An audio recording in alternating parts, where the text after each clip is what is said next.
जय मसीह की प्रिय विश्वासी भाइयों बहन, प्रभु यीशु का हम दिल से धन्यवाद करें जो अपने चाहने वालों को, अपने खोजने वालों को अपने हाथ बढ़ाकर आशीष देने के लिए, उन्हें उत्तर देने के लिए और उनकी जिंदगियों को आनंद से भरने के लिए हमेशा उनको देखता और ताकता रहता है।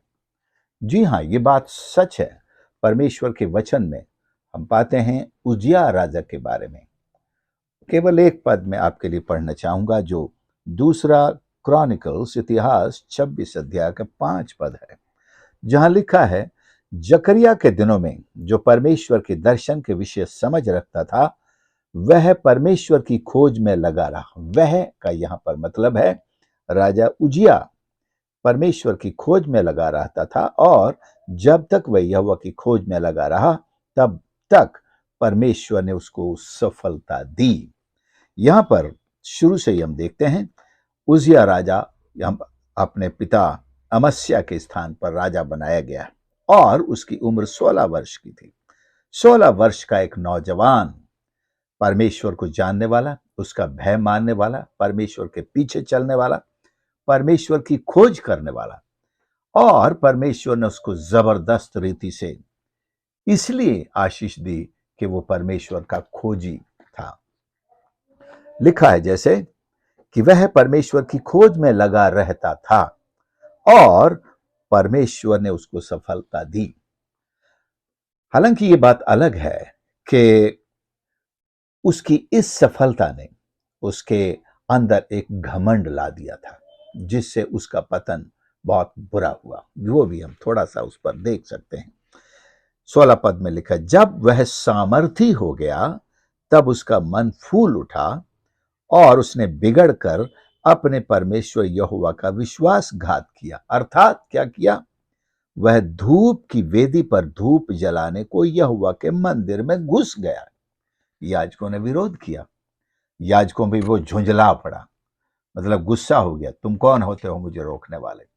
जब वो झुंझला ही रहा था उसके माथे पर कोढ़ निकला और सब याजकों ने मिलकर उसे बाहर निकलने के लिए मजबूर किया।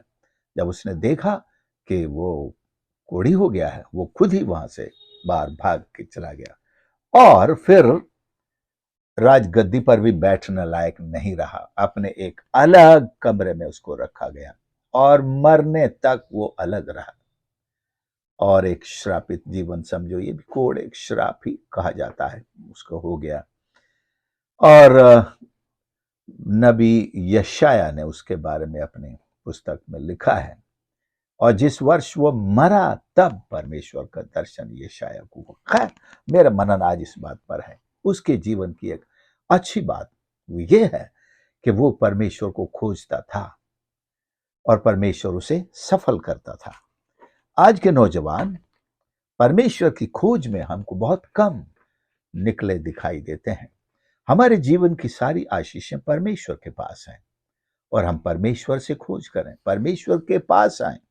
हमारे जीवन की चिंताएं हो, समस्याएं हो, किसी तरह का बोझ हो और बीमारियां हो, हमारे जीवन के लिए जरूरी जो चीजें हैं, इन सब की बातें हो, अपने नौकरी हो, अपने कार्यों के लिए और अपने हर प्रकार से अपने आप को परमेश्वर के सामने कुछ बनाने के लिए की बात हो, परमेश्वर हमें सफल करने की सामर्थ रखता था। बात यह है, हम सोचते हैं प्रभु को सब पता है।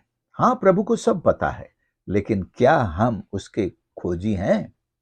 ये पता नहीं। क्या आपको ये पता नहीं है कि परमेश्वर जो जानता है उसे करने के लिए हमें बुलाता है, हमें आशीष देने के लिए बुलाता है, हमें आशीष देने के लिए प्रार्थना के लिए उभारता है, हमें समस्याओं से बाहर निकलने के लिए अपने पास बुलाता है, अपनी शरण में, अपने पंखों की आड़ में बुलाता है कि हम संकट से बाहर निकलें, हम मुसीबतों से बाहर आए, हम बीमारियों से छुटकारा पाएं, हम पापों से छुड़ाए जाएं।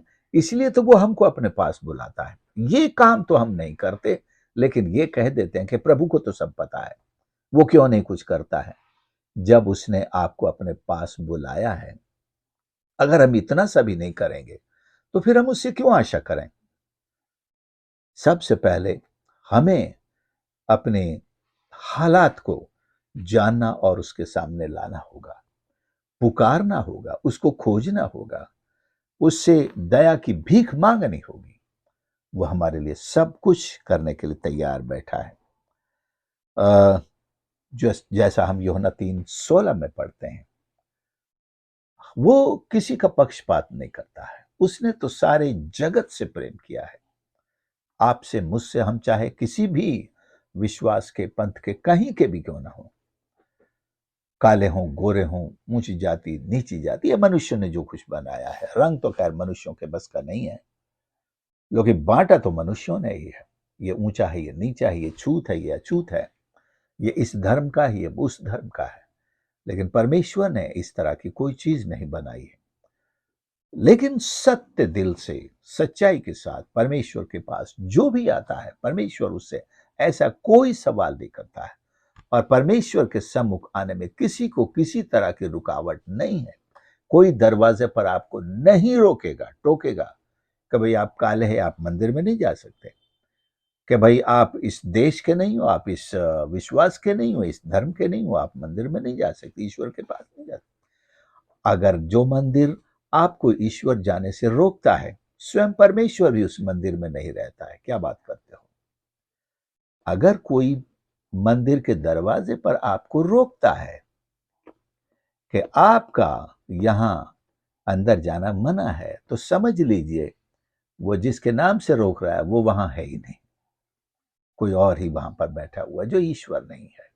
इसलिए प्रियो, परमेश्वर तो सबको बुलाता है और मंदिर के बाहर ही बुलाता है, क्योंकि मंदिर के अंदर तो हर कोई जा नहीं सकता। इसलिए खुद स्वयं परमेश्वर मंदिर से बाहर निकल आया है। अब वो मंदिर से बाहर निकल आया है और हर इंसान के हृदय को मंदिर बनाता है।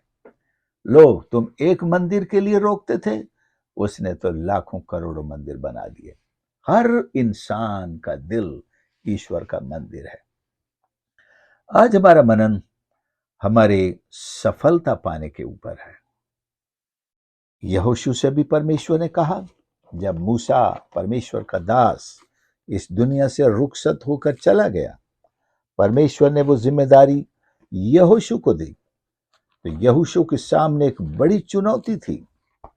वो चुनौती ये थी कि वो अभी वहां मिस्र से तो आ गए हैं, लेकिन अभी प्रतिज्ञा के देश में पहुंचे नहीं हैं और अभी तक लड़ाइयां लड़ते आ रहे हैं। आगे भी जोरदार लड़ाई होगी। जब अंदर प्रवेश होंगे तो इस देश को खाली कैसे कराएंगे जो पहले ही उसमें बैठे हुए हैं? तो भयंकर लड़ाइयां होंगी। तो परमेश्वर से उसको प्रतिज्ञा मिली। वो क्या है? व्यवस्था की यह पुस्तक तेरे चित्त से कभी ना उतरने पाए। देखिए, सफलता का मंत्र इसी में है। सफलता का राज यह है। सफलता की ट्रेनिंग इसमें है। सफलता की सारी सामग्री, लड़ाई युद्ध वॉर की सामग्री होती है ना, हथियार, गोला बारूद, मिसाइल, एटम बॉम्ब्स, लेकिन यहां पर सामग्री क्या है? व्यवस्था की ये पुस्तक तेरे चित्त से कभी ना उतरने पाए। इसी में दिन रात ध्यान दिए रहना। प्रभु, मुझे तो रात दिन जवानों को ले जाकर के प्रैक्टिस करानी है, एक्सरसाइज करानी है, तलवार चलाना सिखाना है। आप कह रहे रात दिन बाइबल पढ़ना है। हाँ जी हाँ, आपको रात दिन परमेश्वर के वचन को पढ़ना है। व्यवस्था की ये पुस्तक जो मूसा मिस्र से निकलने से लेकर आखिरी दिन तक लिखता चला आ रहा था, रोज जो लिखता रहता था, वही वे पुस्तक। इसी में दिन रात ध्यान दिए रहना, इसलिए कि जो कुछ उसमें लिखा है उसके अनुसार करने से तू चौकसी करे, क्योंकि ऐसा ही करने से तेरे सब काम सफल होंगे। फिर लड़ाई की एक्सरसाइज की क्या जरूरत है? जब परमेश्वर मुझे सफलता की आशीष दे रहा है, दे चुका है, यहां तक भी आगे एक जगह कहता है, संग्राम यहोवा का है। अगर युद्ध यहोवा लड़ेगा तो फिर मुझे केवल उसमें अपनी हाजिरी देनी है। I have to just attend because he comes there because of me. मेरे कारण वो वहां आता है, तो मुझे अपने आप को उपलब्ध कराना है। सिमसोन भी एक साधारण इंसान था, लेकिन जब परमेश्वर का आत्मा उस पर उतरता था तो वो लिखा है कि हजारों को अपने हाथों से, एक गधे का जबड़ा उसे मिला, कितने हजार लोगों को उसने उससे ही मार लिया। वो सामर्थ, वो ताकत उसके शरीर में परमेश्वर ऐसी भरता था। ये तो हम पढ़ते हैं 13,000, 10 तेरे निकट 10,000 गिरेंगे, 1000 गिरेंगे, मैं तो और बढ़ा के कहता हूं लाखों गिरेंगे, तेरे निकट नहीं आ सकेंगे। ये केवल दुष्ट आत्माओं की बात नहीं है। अगर दुष्ट आत्माओं से भरे हुए इंसान भी आपका सामना करें हजारों की संख्या में, परमेश्वर उन सब के सब को आपके सामने आपके कदमों पर गिरा सकता है। लेकिन परमेश्वर की खोज करें, उसे कहें तू मेरे लिए लड़ प्रभु, वो तो लड़ने के लिए तैयार है। लग खैर, मैं ईश्वर की छवि ऐसी नहीं पेश कर रहा हूं कि परमेश्वर लड़ने वाला है, लेकिन जब आप शत्रुओं से घिर ही जाएं तो क्या करें? तब उसे पुकारें। वो निश्चय आपकी और मेरी सहायता करने के लिए हमेशा आता रहा है, आज भी आता है, आगे भी आएगा परमेश्वर। लेकिन आज हमें अपने जीवन के, पारिवारिक जीवन हो, व्यक्तिगत जीवन हो, सामाजिक जीवन हो, हमारे देश का जीवन हो, हमें कुछ परमेश्वर से आशीषें चाहिए। उनके लिए हम कहां जाएं, किससे कहें? हमारा परमेश्वर हमें सफल करने की प्रतिज्ञा देता है। ये तो कुछ उदाहरण है। राजा उजिया एक उदाहरण है, राजा सुलेमान आगे चलकर देखेंगे, उसके पिता दाऊद ये उदाहरण है। ये तो राज कहता, वो खुद भेड़ बकरियों के पीछे चलाता था और उसने उसे महल में लाके बैठा दिया, पूरे देश का राजा बना दिया और उसको ऐसी प्रतिज्ञा दे दी कि तेरे वंश से राजा ही होते रहेंगे। जब परमेश्वर ऐसी बड़ी आशीष देने वाला है तो हमें उस पर भरोसा कर लेना चाहिए और उसकी व्यवस्था का पालन रात दिन चौकसी से करना चाहिए। उसकी भक्ति आत्मा सच्चाई से करनी चाहिए। उसकी आवाज सुनने के लिए अपने कान खोलने चाहिए। वो तो निरंतर हमसे बात करता है, करना चाहता है, हमारे साथ अपनी सामर्थ हमारे जीवन से, हमारे कामों से दिखाना भी चाहता है, हमारे शब्दों से दिखाना चाहता है, आपकी भुजाओं से ताकत दिखाना चाहता है। जैसे उसने अब्राहम की भुजाओं से ताकत दिखाई, जैसे उसने यहोशू मूसा के भुजाओं से ताकत दिखाई, जैसे उसने और भी राजाओं से, सुलेमान से अपनी ताकत दिखाई, सैमसन, शिमशोन से और भी उनके कई साथी जिनकी भुजाओं से भी ताकत दिखाई। जब शत्रु चढ़ आए तो परमेश्वर हमें अपनी आशीष की ताकत भी दिखाना चाहता है। उसने इस नौजवान 16 साल के नौजवान को ऐसा प्रतापी बनाया, 52 साल तक उसने राज किया, लेकिन उसकी एक गलती ने सब कुछ डुबा दिया और एक बदनाम हस्ती बनकर इस दुनिया से चला गया। हम दूसरों की गलतियों से सीखें, आशीषें हमें नम्र बनाएं, ये सीखना है। आशीषें हमें नम्र बनाएं और जितना हम नम्र होंगे परमेश्वर हमें और अधिक बढ़ाता चला जाएगा। हम अपने आप किसी की, दूसरे की पोजीशन को हड़पने की कोशिश ना करें। राजा उजिया ने पोजीशन को हड़पने की कोशिश की। जो काम याजकों का था वो अपने हाथ में ले लिया। उसने धूपदान छीन लिया और खुद धूप चढ़ाने लगा यहोवा की वेदी पर। याजक नाराज हुए क्योंकि वो इसके लिए पवित्र किए गए, सैंक्टिफाई किया था, सेपरेटेड एंड टू गॉड। राजा उजिया नहीं सेपरेटेड था, भले वो भी दाऊद का वंशज था, भले ही वो भी एक महान व्यक्ति है, राजा है, लेकिन वो राजा को वो काम नहीं सौंपा गया। यीशु को जरूर है, वो याजक भी है, वो राजा भी है, वो हमारा नबी भी है, हमारा बलिदान भी है। तो हम हर एक व्यक्ति यीशु के साथ अपनी बराबरी थोड़ी करेंगे। लेकिन अभी यीशु खैर इतिहास में आया नहीं है, राजाओं को ये काम मना था। लेकिन कुछ राजा जैसे मिल्कीसेदेक है, वो तो महायाजक से उसकी तुलना भी की जाती है। वो राजा भी था, वो महायाजक भी था। तो ये भी एक खोज का विषय है कि परमेश्वर ने किससे वो सेवकाई दी है। अगर किसी राजा को भी वो सेवकाई दी है तो ठीक है, लेकिन अपने आप से हम दूसरे की सेवकाई को न हथियाएं। जो हमें दिया है हम उसमें परमेश्वर की महिमा कितनी अधिक से अधिक कर सकते हैं, कितना ऊंचा नाम कर सकते हैं, अपने आप को नम्र करके, छोटा करके, दीन करके परमेश्वर को कैसे बढ़ा सकते हैं। निश्चय प्रतिदिन परमेश्वर की सफलता हमारे जीवन में आएगी।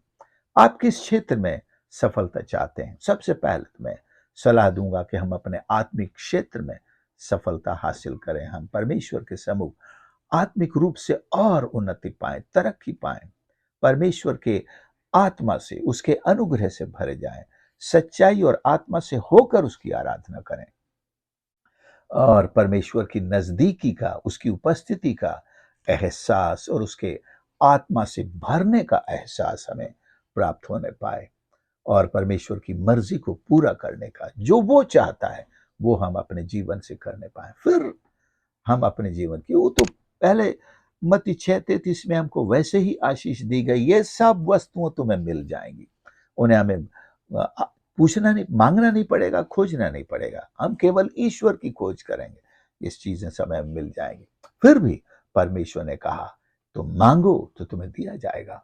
हम भौतिक वस्तुएं भी मांगे, परमेश्वर ने ऐसी आशीष दी है कि हमें अगर किसी बात की घटी है, याकूब के जैसे कहता है, अगर किसी बात की घटी है मतलब जरूरत है, तो हम परमेश्वर से मांगे। वो बिना उलाह न दिए उदारता से अपने मांगने वालों को देता है। तो हम ऐसा नहीं कि केवल परमेश्वर हमें आत्मिक बातों की खोज में लगे रहने के लिए कहता है। हमें अपनी भौतिक और सांसारिक और शारीरिक, पारिवारिक ऐसी आवश्यकताएं जो परमेश्वर की इच्छा में उचित है, अनुकूल है, हमारे लाभ की हैं, आत्मिक लाभ की हैं या भौतिक रूप से भी लाभ की हों, तो परमेश्वर अपनी मर्जी में होकर उन चीजों को निश्चय पूरा करता है और सफलता देता है। प्रभु की महिमा हो। आइए हम प्रार्थना करें। प्यारे प्रभु हमारे परमेश्वर, हम धन्यवाद करते हैं आपके इस पवित्र वचन के लिए, जो हमें परमेश्वर आपसे लिप्त रहने की, आपके करीब रहने की, आत्म सच्चाई से आपकी खोज करने की और अपने जीवन के हर बोझ को आपके चरणों पर डालने के लिए शिक्षा देता है। प्रभु जी, आज हम आपके समीप आते हैं, अपने जीवन का हर बोझ आपके चरणों पर रखते हैं। हमें आपके खोजी बनाइए परमेश्वर, आपकी इच्छा को जाने, उसे पूरा करें और आपकी महिमा हमारे जीवन से होने पाए। और जो सेवा और जो काम और जो टैलेंट्स, जो प्रतिभाएं और जो तोड़े आपने हमको दिए हैं, उनका पूरा पूरा हम उपयोग करें परमेश्वर। Bless us together this evening, Lord, we pray. And even in this morning, whenever thy children are in your presence, I pray that you shall make yourself available to listen to them. आप उनकी बातें सुने, उनकी प्रार्थना सुने और उनको उत्तर प्रदान करें परमेश्वर। हमारी सहायता और मदद कर। प्रार्थना उद्धार करता प्रभु यीशु के नाम से मांगते हैं, आमीन। प्रभु आप सबको आशीष करे। आपने संदेश को सुना है, जरूर दूसरों के साथ भी शेयर करें और इस चैनल को जरूर, यदि आप नए हैं तो सब्सक्राइब करें और आपके कमेंट्स और लाइक्स भी आप हमें दे सकते हैं और इस सेवकाई के लिए जरूर प्रार्थना करते रहें। God bless you.